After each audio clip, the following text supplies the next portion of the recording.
বেশ কয়েকদিন আগে আমি আপনাদের সাথে একটি all purpose gravy recipe share করেছিলাম। সেখানে অনেকেই আমাকে বলেছিলেন যে এই গ্রেভি দিয়ে কিছু রেসিপি আপনাদের সাথে শেয়ার করতে।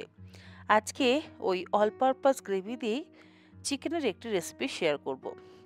তার জন্য নিয়েছি এখানে 750 গ্রাম উইথ বোন চিকেনের থাইয়ের পিস। এর মধ্যে দিয়ে দিলাম হাফ কাপ পরিমাণে ফেটিয়ে নেওয়া টক দই। শুধুমাত্র ফেটিয়ে নেওয়া টক দই দিয়ে মাংসটা ম্যারিনেট করে 1 ঘন্টা রেখে দেব। যদি হাতে সময় কম থাকে তাহলে 30 মিনিট রাখবেন, আর যদি তার থেকেও কম সময় থাকে তাহলে 15 মিনিটও আপনারা চাইলে ম্যারিনেট করে রাখতে পারেন। মাংসের টুকরোগুলো মেখে নেওয়া হয়ে যাওয়ার পর ঢাকা দিয়ে আমি রেখে দিচ্ছি।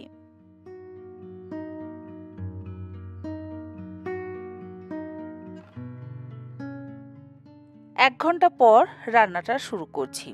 কড়াইতে দিয়ে দিলাম ছোট 1 কিউব বাটার। রান্নাটা আমি বাটারেই করব, তবে আপনাদের যদি বাটারে আপত্তি থাকে আপনারা সাদা তেলেরও ব্যবহার করতে পারেন। বাটার মেল্ট হয়ে গেলে এর মধ্যে দিয়ে দিলাম 1 টেবিল চামচ পরিমাণে মিহি করে কুচিয়ে নেওয়া রসুন, আর দিচ্ছি 1 টেবিল চামচ পরিমাণে কসুরি মেথি। রসুন, কসুরি মেথি যদি বাটারে ফোড়ন দেওয়া হয় তাহলে সেই রান্নার স্বাদ কিন্তু দ্বিগুণ মাত্রায় বেড়ে যায়। বাটার আর রসুনের কম্বিনেশনে ভীষণ সুন্দর একটা ফ্লেভার আসে। গ্যাসের ফ্লেমটাকে লোতে করে দিয়ে রসুনটাকে 1 মিনিট ভেজে নেব। তবে রসুন কিন্তু খুব বেশি লাল করে ভাজবেন না, রসুন পুড়ে গেলে আবার রান্নার স্বাদ নষ্ট হয়ে যাবে। রসুন আর মেথিটা ভালো করে ভাজা হয়ে গেলে এর মধ্যে ম্যারিনেট করে রাখা মাংসের টুকরোগুলোকে দিয়ে গ্যাসের ফ্লেমটাকে হাইতে করে দিয়ে মিনিট 5 ভেজে নেব।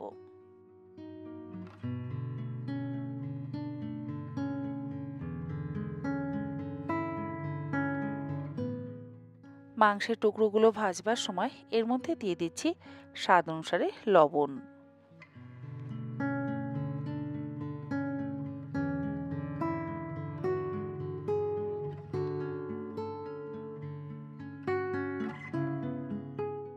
পাঁচ মিনিট হাই ফ্লেমে ভাজলে দেখবেন ধীরে ধীরে যথেষ্ট জল বেরোচ্ছে।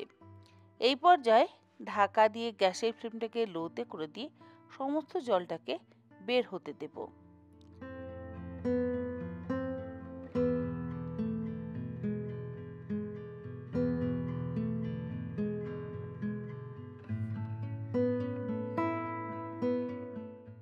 দেখুন চিকেনের টুকরোগুলো খুব ভালো করে ভাজা হয়ে গেছে, প্রচুর পরিমাণে জলও কিন্তু বেরিয়েছে। আর এই যে সেদিন আমি অল পারপাস গ্রেভির মশলা আপনাদের সঙ্গে শেয়ার করেছিলাম, আজকে ওই মশলা ব্যবহার করেই একটি রান্নার রেসিপিও শেয়ার করছি। আশা করছি এই রেসিপিটাও আপনাদের ভালো লাগবে। 2 হাতা অল পারপাস গ্রেভি চিকেনের মধ্যে দিয়ে গ্যাসের ফ্লেমটাকে হাইতে করে দিয়ে মিনিট 5-6 সেদ্ধ হতে দেব। এই অল পারপাস মশলা গ্রেভি যদি আপনারা বাড়িতে বানিয়ে রাখেন অনেক রকম রান্না কিন্তু করতে পারেন।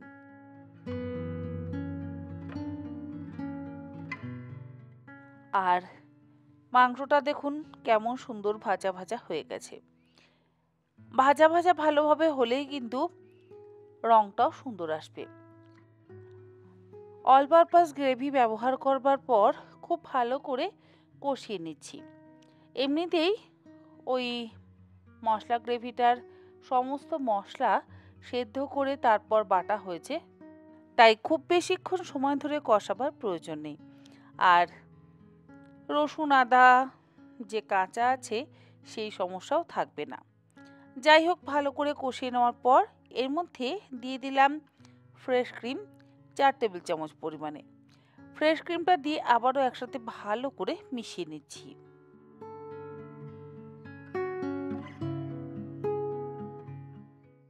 এই রকম গ্রেভির মশলা যদি বাড়িতে বানানো থাকে তাহলে দেখবেন আপনাদের যখন তখন রান্না করতে কোনো সমস্যা হবে না। মোটামুটি মখমলি চিকেন কিন্তু আমাদের সেদ্ধ হয়ে গেছে। আর একটু গ্রেভিটা টানিয়ে নেব, কারণ গ্রেভিটা বা ঝোলটা বেশ যথেষ্ট আছে।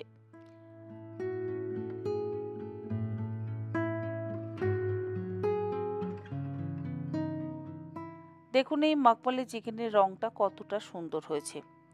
তবে আপনারা যদি আবার এর মধ্যে হলুদ দিতে চান তাহলে সামান্য হলুদ ব্যবহার করবেন, কারণ সব সময় সব রান্নাতে হলুদ না দিলেও চলে। যাই হোক, রান্না শেষে এর মধ্যে দিয়ে দিলাম 2টো চেরা কাঁচা লঙ্কা, আর যেটা না দিলে নয় সেটা হচ্ছে কাসুরি মেথির গুঁড়ো।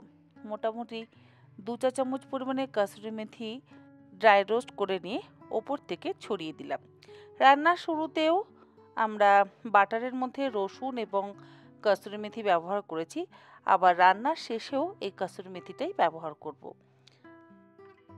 সবশেষে দিয়ে দিচ্ছি সামান্য পরিমাণে একটু চিনি, স্বাদটাকে ব্যালেন্স করবার জন্য।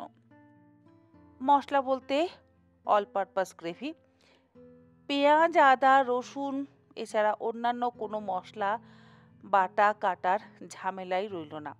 একবার যদি ওই অল পারপাস গ্রেভি আপনারা বানিয়ে রাখেন তাহলে দেখবেন চিকেন, পনির, দম আলু সমস্ত কিছুই বানাতে পারবেন। তৈরি হয়ে গেল দুর্দান্ত স্বাদের মখমলি চিকেন। রেসিপিটা কেমন লাগলো অবশ্যই জানাবেন। আর মশলা গ্রেভি অবশ্যই বাড়িতে বানাবেন, দেখবেন এই রকম সহজ পদ্ধতিতে দুর্দান্ত স্বাদের চিকেনও কিন্তু আপনারা বানিয়ে নিতে পারবেন। আজ তাহলে এই পর্যন্ত, আবার হাজির হয়ে যাব অন্যদিন অন্য কোনো নতুন আরও একটি রেসিপি নিয়ে। ভালো থাকবেন, সুস্থ থাকবেন, ধন্যবাদ।